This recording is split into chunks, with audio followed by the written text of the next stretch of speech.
اگر رات میں نائٹ فیل ہو جائے اور نائٹ فیل میں ایک بوند ہی نائٹ فیل کی نکل جائے تو کیا اس ایک بوند کی وجہ سے نماز ہو جائے گی یا نہیں؟ یعنی ایک بوند ہی نائٹ فیل نکلی ہے، ناپاکی ہوگی یا نہیں ہوگی؟ غسل فرض ہوتا ہے یا نہیں؟ اور اگر نماز نہیں ہوتی ہے نائٹ فیل کے ذریعے سے، اگر نماز نہیں ہوتی ہے تو کیا جس جگہ پر نائٹ فیل کی ایک بوند لگی ہے اس جگہ پر گیلا ہاتھ کر کے گیلا ہاتھ سے پوچھنے سے وہ ناپاکی ختم ہو جاتی ہے یا نہیں؟ اور اگر نماز نہیں ہوتی ہے تو گیلا ہاتھ کر کے اس ناپاکی پر، اس ایک بوند پر ہاتھ پھیرنے سے کیا پھر دوبارہ نماز ہو جاتی ہے یا نہیں؟ ایک بھائی نے یہ سوال معلوم کیا ہے، تو اس مسئلے کا جواب یہ ہے، نائٹ فیل یہ 3 طرح کا ہوتا ہے۔ ایک ہوتا ہے احتلام، جس کو نائٹ فیل کہا جاتا ہے، ایک ہوتا ہے مزی کا نکلنا، ایک ہوتا ہے ودی کا نکلنا۔ یہ 3 طرح کی چیزیں ہوتی ہیں کہ جو انسان کی فطرت میں رہتی ہے۔ نائٹ فیل یہ اپنے اختیار سے ہوتا ہے، خود بخود ہو جاتا ہے، یہ انسان کی فطرت میں سے ہے۔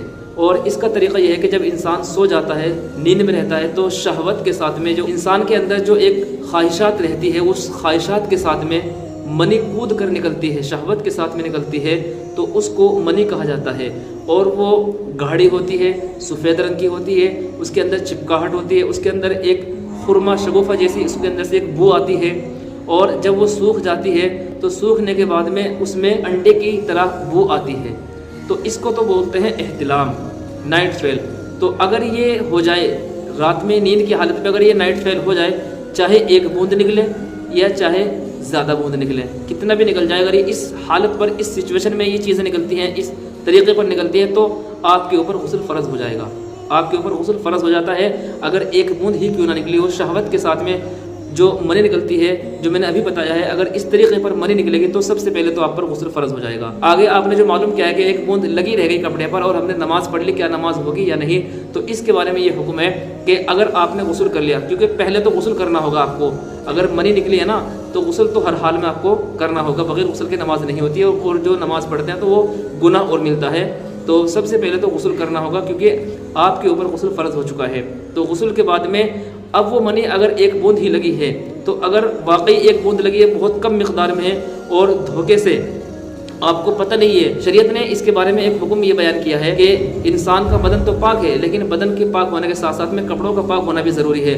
تو کپڑے چونکہ بعض مرتبہ پتہ نہیں رہتا ہے کہ کہاں ناپاکی لگی ہے، تو اگر بھولے سے ناپاکی لگ جائے اور ہم پاک ہیں، ہمارا بدن پاک ہے، تو اس صورت میں شریعت نے ہمیں یہ حکم دیا ہے کہ 1 درہم، یہ جو ہتھیلی کا بیچ کا حصہ ہوتا ہے، نجاست غلیظہ، یعنی وہ نجاست جو گاڑھی ہو، جیسے پیشاب ہے، پاخانہ ہے یا منی وغیرہ ہے، تو اگر یہ 1 درہم کے بقدر ہے، جو ہاتھ کا بیچ کا حصہ ہے، اگر یہ اتنا ہو گیا، یہ پورا بھر جاتا ہے، تو اس سے پھر نماز نہیں ہوتی ہے، دوبارہ نماز لوٹانی پڑتی ہے۔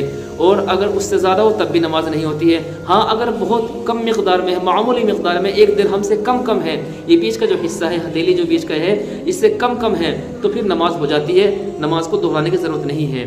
تو معلوم ہوا کہ 1 بوند اگر واقعی کم ہے وہ، اور ہم پاک تھے، ہماری باڈی، ہمارا بدن پاک تھا، اور ہم نے نماز پڑھ لی، تو نماز تو ہو جائے گی۔ لیکن اگر آپ نے غسل ہی نہیں کیا ہے احتلام کے بعد میں، تو پھر نماز نہیں ہوگی۔ تو سب سے پہلے آپ کو غسل کرنا پڑتا ہے، غسل کرنے کے بعد میں پھر وہ جو ناپاکی ہے اس کو ہٹانا پڑتا ہے، دھونا پڑتا ہے۔ اگر وہ کسی وجہ سے وہ ناپاکی لگی رہ جائے اور وہ 1 درہم سے کم ہے، تو پھر نماز تو ہو جائے گی، نماز کو دہرانے کی ضرورت نہیں ہے۔ اور اگر 1 درہم سے زیادہ ہے، جو بیچ کا حصہ ہے ہتھیلی کا، تو پھر نماز کو بھی لوٹانا پڑے گا، اس لیے کہ کپڑوں کا پاک ہونا بھی یہ شرط ہے نماز کے لیے۔ اسی طریقے سے آپ نے معلوم کیا ہے کہ اگر نماز نہیں ہوئی ہے، مثال کے طور پر اگر نماز نہیں ہوتی ہے، تو پھر جو ناپاکی لگی ہے وہاں پر گیلا ہاتھ پھیرنے سے وہ پاک ہو جاتا ہے نہیں۔ تو یہاں یہ مسئلہ سمجھنا چاہیے کہ دیکھیے کپڑا پاک کب ہوتا ہے۔